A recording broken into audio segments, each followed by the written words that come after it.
Hello. Today I'm going to be bringing you a low tier ranked commentary.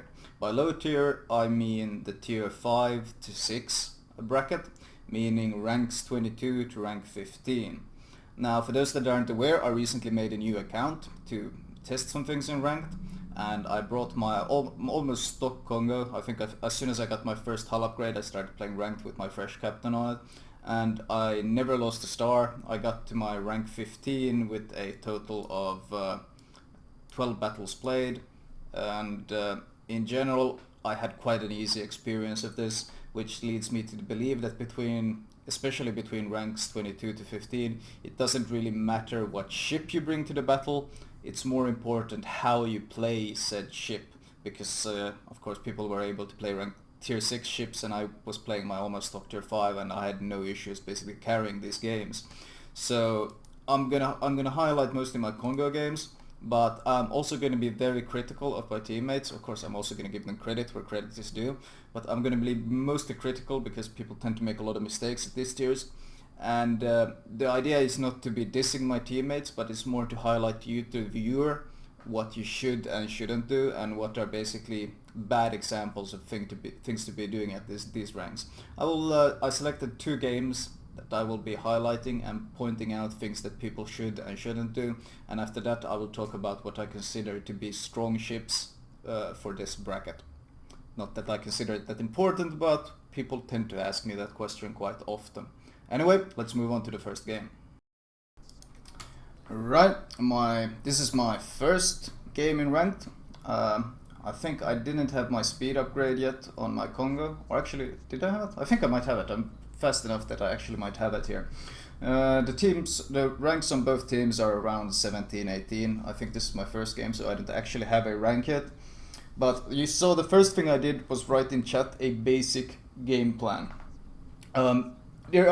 Quite often people will ignore your game plan and they will do your own thing, but in general giving them a loose sort of guidance can be useful.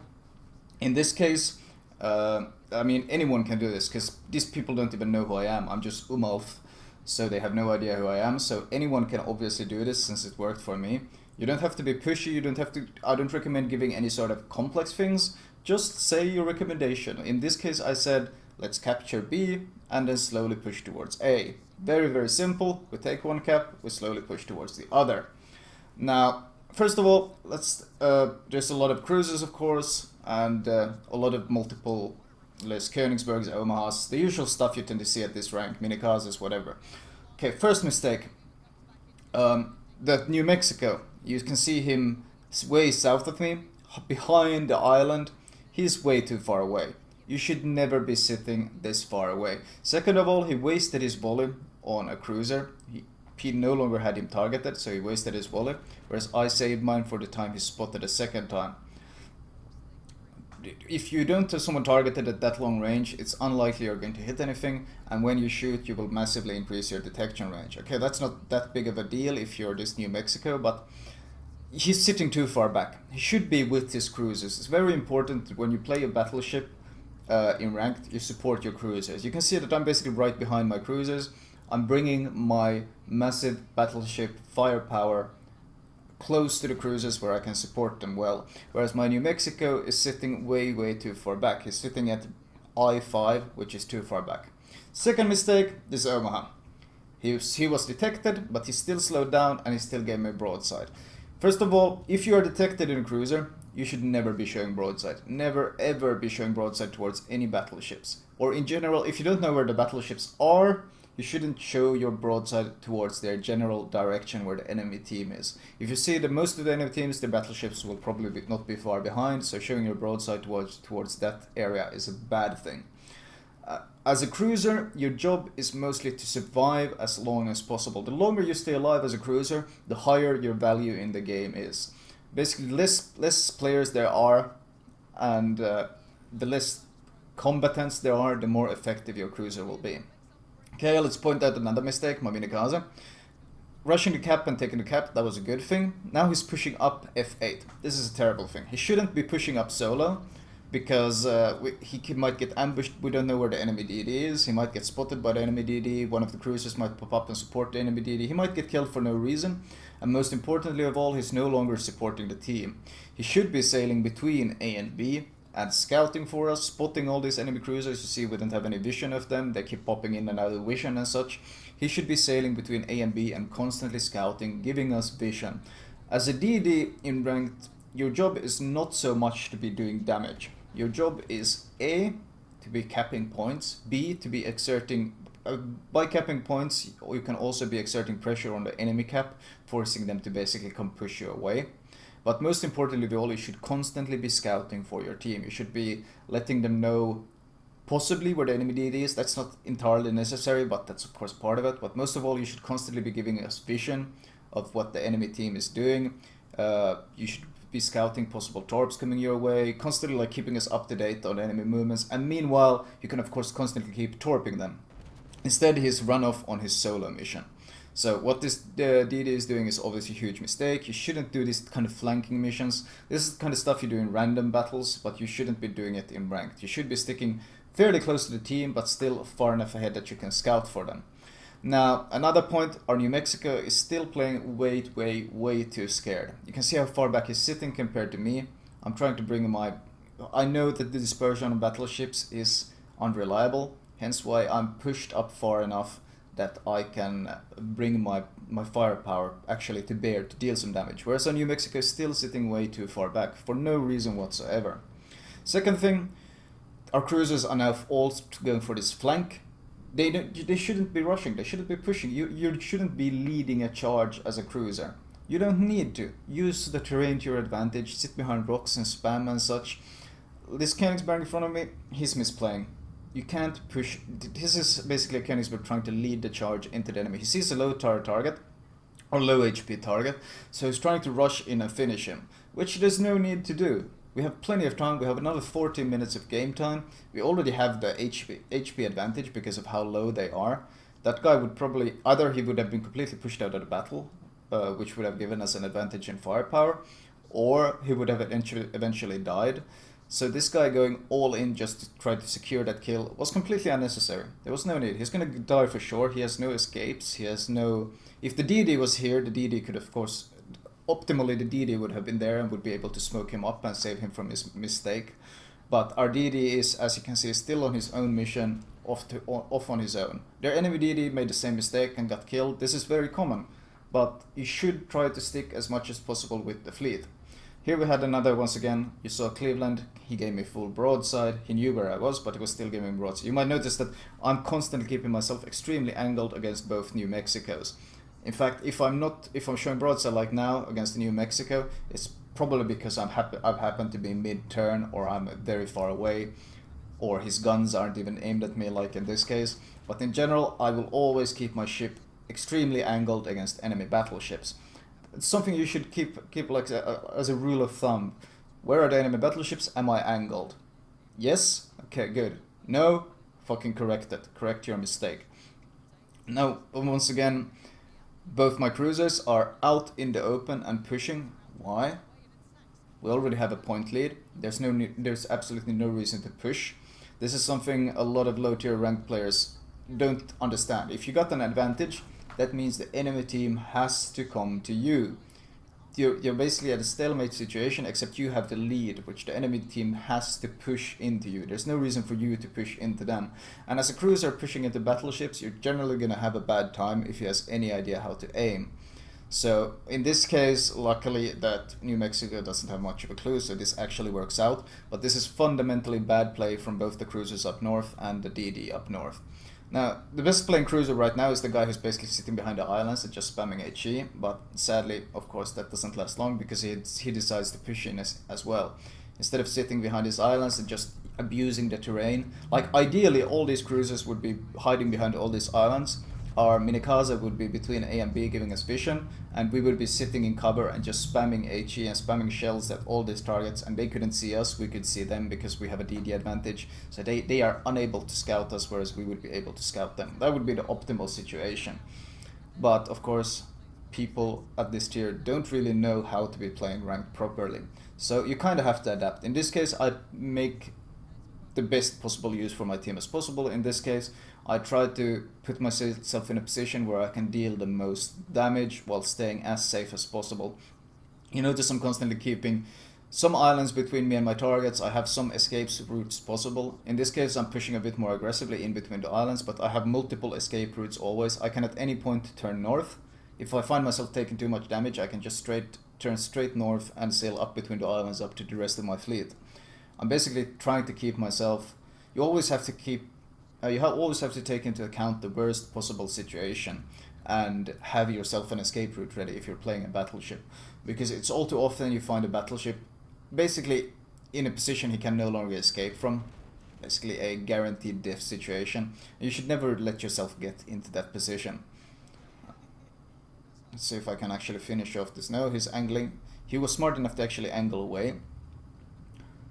I'm angling, turning into the New Mexico to dodge the shells. As always, as a battleship, turning into enemy battleships is probably the best way to dodge them, because first of all, not only is there a chance you might completely dodge the shells, if they actually hit you, your armor is already very, very angled. But it's quite possible this guy's shooting HE at me. Yeah, those look like HE shells. I doubt I need to tell any of my viewers, but if there's someone who's still confused, using HE on a battleship is just a no-no. The only time you should use it is, at low tier you can use it against carriers, you can use it against DDs, but in general you shouldn't be using it. There are of course exceptions, like in clan wars or in team battles. Loading HE on a battleship can be quite useful for burning down enemy battleships really fast, because everyone is focusing the same target. But in ranked, people rarely focus the same target, so don't bother. Okay, I want to point out something. The timer is 9:30. Do you see where my New Mexico is going? He wants to take the safe option and sail around this island. Take note of the timer, 9:30 when he sailed behind that island at E7. This is a terrible decision. First of all, the New Mexico is extremely slow moving, and I'm not very impressed with him here, because I've been trying to ping him, trying to get him to be more aggressive, trying to get him to take more part in the game, but he has been just straight up ignoring it. And now this decision which you made at 9:30, sailing behind that island, 9:30 of the game timer left. At 9:30 he basically sailed behind the island, and the island blocked vision or line of sight for his guns towards all the enemy teams. This guy wants me to report him and goes, but I can't be arsed with that stuff. This is just a very fundamental mistake. The New Mexico, the US battleships in general, are very slow moving, so you try to stay in the thick of the fight the entire time, because you cannot really make these complex maneuvers on them, because they are so slow moving and it takes so long to make these large maneuvers on them. In this case, this New Mexico sailing behind this island at 9:30 basically means that the next time he's even able to bring his guns to bear at the enemy team, and even able to fire, is going to be around probably 7:30, might be even less, or might be even slower than that. So this New Mexico managed to take himself out of the fight completely for 2 minutes. By no action of the team, but only by his own sailing did he take himself out of the team fight for 2 minutes. And losing a battleship in a team fight is a huge deal. And it's not like he was wounded either, he's still full HP. It's just that he was too afraid of taking part in the fight. Now here you notice something. I've been constantly shooting the New Mexico, so my bet is, if you constantly focus on one target, the other targets around him tend to be lax, and this happens here. This Königsberg, he's so used to me shooting the New Mexico that he's suddenly giving me full broadside. And if you start giving full broadside, even if you haven't been shot at for a while, if as a cruiser you start giving full broadside to the enemy battleship, this is what's going to happen to you. You're going to get deleted. It's usually only a matter of time. So that's why he ignored the fundamental rule of always keep yourself angled towards the enemy battleships. He did not. He was spotted and he was giving broadside. That's the worst case scenario you can do as a cruiser. Anyway, at this point, there's not really much you can do. I'm just staying to make sure this point is capped. This New Mexico is, well, he tried to cap our point, but he really can't. Now, this Minikaza, for example, instead of going on his little adventure around the map, if he had actually been playing around the middle and he had gone to intercept their push, he would probably been able to land an absolute ridiculous amount of torps on them, because the problem is when you go for these flanks as DDs, you have to torp basically from behind. And as I mentioned in my Japanese DD guide, trying to torp people from behind is the worst option because it's so hard to actually land any of those torps. Whereas torping people who are heading straight towards you is significantly easier. And this Minikaze kind of ended up basically fucking himself over because he was too greedy wanted too much to go on his own adventure. Now, another example here is, by the way, the cruiser at C7. You might have noticed he's taking himself completely out of the fight. This happens quite often, like people tunnel vision on a target and they sail off focusing on that one target and they don't pay attention to where they're actually going. So they kind of take themselves completely out of the battle, and then suddenly they notice they're all alone and they basically remove themselves from the battle. Anyways, this was my first ranked game. Quite a significant amount of mistakes made, but still a victory, so I will take it. Let's move on to the second battle. Alright, our next map of choice. Once again, I give a very simple game plan to my team. Let's grab A, and then I encourage them by say, let them make the mistakes. No need to push into them. Once we get A, no doubt one of them will mess up before that. And honestly, in ranked in general, it's less. Ranked in general is basically a competition, or well, of course it's a competition, but it's more of a challenge of who fucks up first, and the one that fucks up gets killed. And this becomes more evident at higher ranks, where people make very, very few mistakes in general. And it's basically just a sitting game where you tend to see, if someone has watched my high ranked streams, they tend to see a lot of like both teams sitting in DD smokes and just waiting for the other team to make a mistake. And that's kind of what it is. At lower tiers, people make so many mistakes that it's very easy to eventually capitalize on them. But you don't really need to push in, or like you don't really need to make plays in low tier DD games or low tier ranked games, because the enemy team will make so many mistakes. All you need to do is sit back and let them do them and just capitalize on them. Now here we have an example. Like this Kirov is showing full broadside. He's spotted showing broadside. Is he at least changing his course?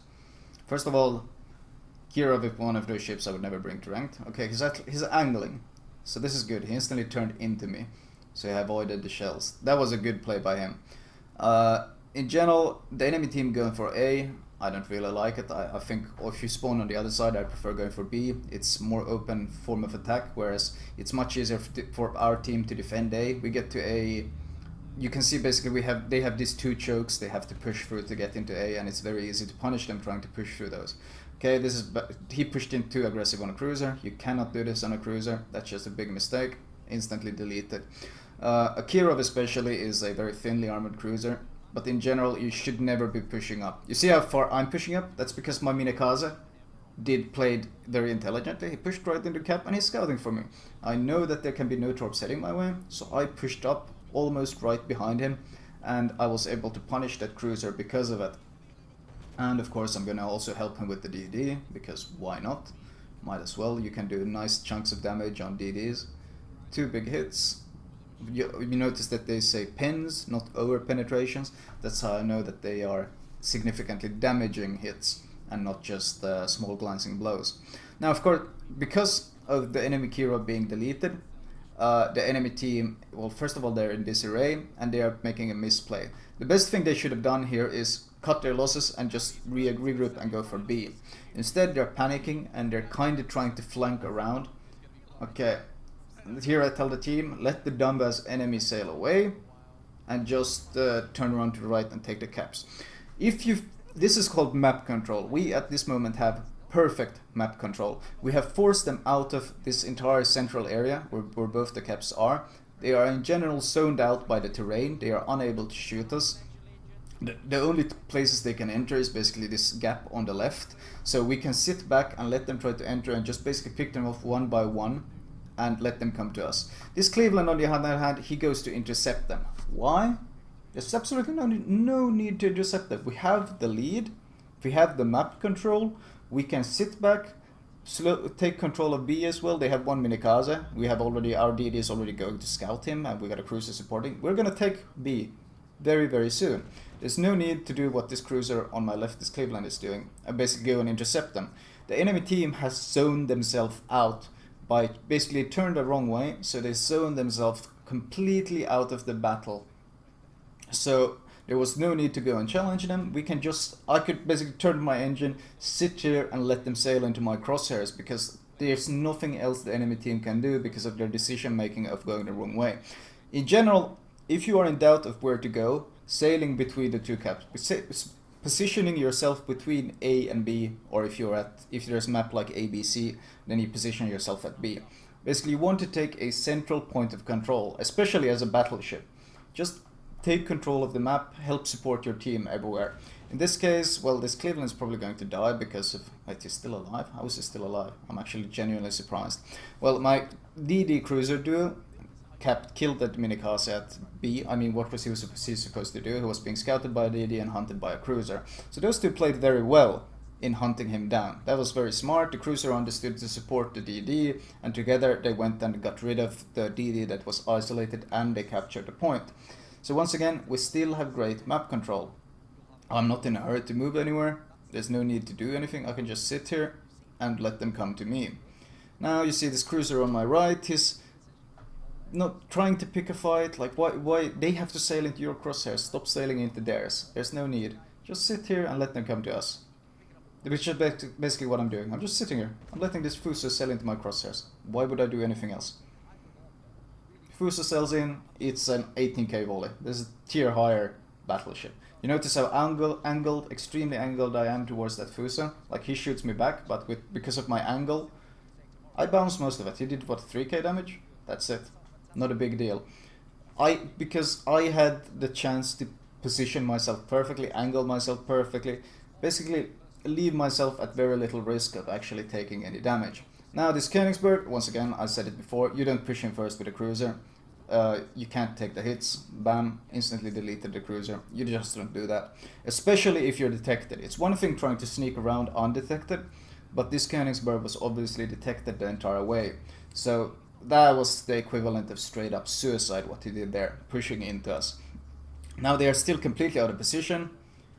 For some reason, once again, we have someone going to intercept them. Why?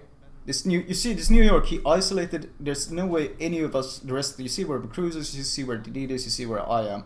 We're in the central positions, we have map control, everything is fine, but for some reason our battleship sailed off to intercept them. He's in New York. What did I say about US battleships? They can't make complex maneuvers. By the time they spotted him, he was already so out of position, there was no way for him to outrun, get away, he's guaranteed dead. So these are fundamental mistakes. Of course, you saw once again, the Nuremberg gave me broadside. Why was he giving me broadside? You should never ever give battleships broadside. Now, this game is still, what, 5-on-4? I mean, had the team just understood to play safely, this would have been a complete steamroll. But this is one of those games, this is one of the things you kind of have to get used to. That happens quite often in ranked, is that your team is not very good at basically understanding when they have significant advantages. They're not good at reading the basic battle plan, the basic battle situation. In general, expecting them to even look at the minimap is quite rare. Now in this case, I'm gonna see if I can just straight up assassinate this New York, because the enemy, at this point, I am content. I see that my team is not going to sit back and let them come to us. You can see they keep trying to push out and challenge them. So I'm kind of forced to push out. Ideally, I would prefer to just sit at A and let them come to me. But you see, like, once again, a cruiser pushed in there. I mean, our DDs and cruisers could have sat with torch ready near that gap. You see at G3, they could have just sat there and waited and let them come to them and just torp them as they try to push in. But they keep pushing out, they keep taking the battle to them. So I'm kind of forced to do the same thing, or I will be pretty useless. In this case, I'm going to see if I can just get rid of some of these ships back here, and in general if I can take the battle to them outside of the caps. That's another case that's important.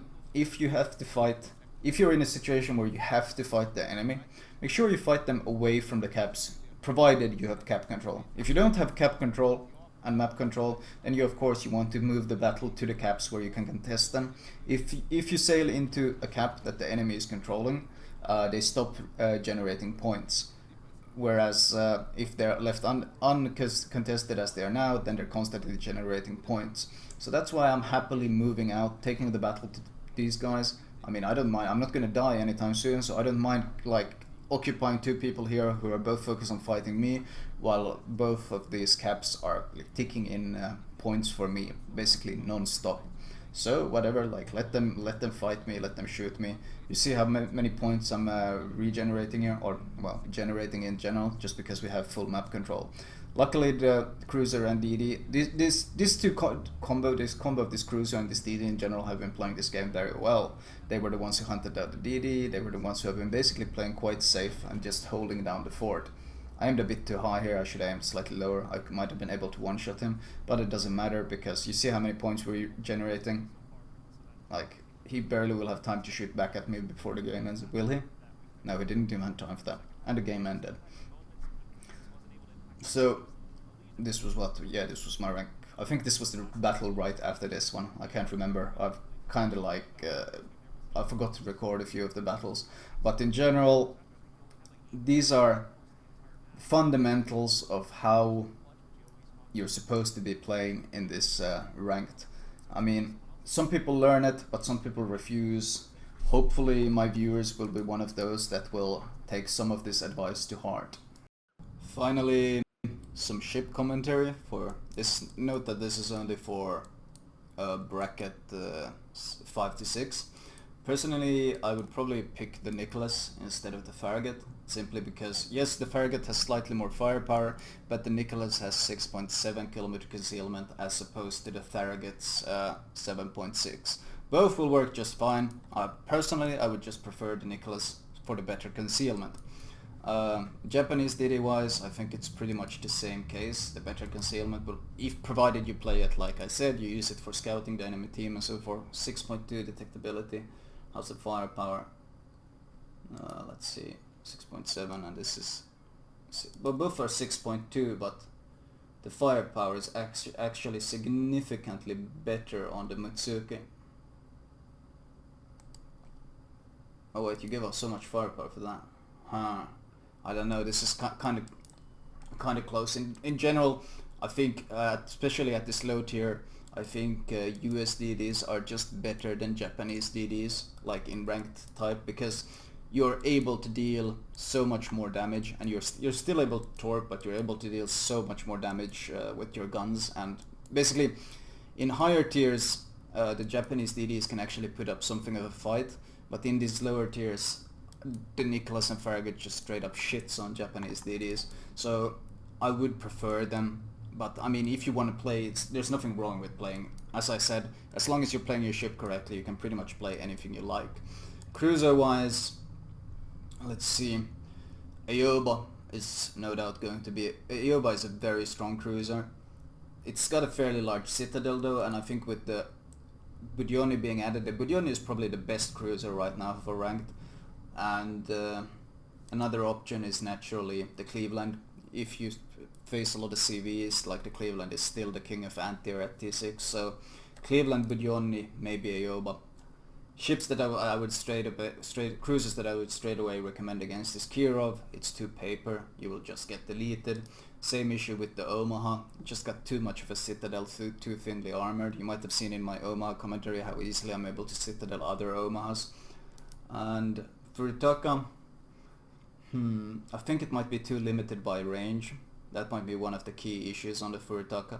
I actually, like most of the stuff I like on it, actually the fully upgraded Sea Hull might be quite strong.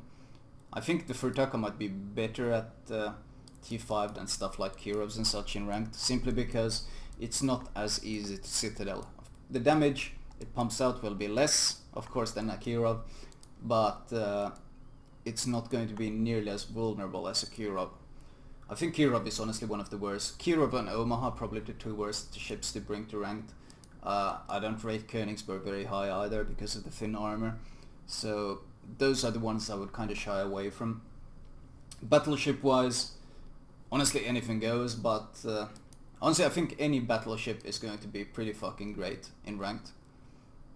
I cannot see a reason why in T5 to 6 ranked, like New York is great, New Mexico is great, both Kongo as you saw is great, and Fuso is like even better than the Kongo, so, and of course the Warspite, it's just gonna be able to overpen everything, or well not overpen but overmatch everything, so there are very few ships that I straight away like would shy away from this low tier ranked, but in general it's going to be more about how you play the ship than what ship you actually bring.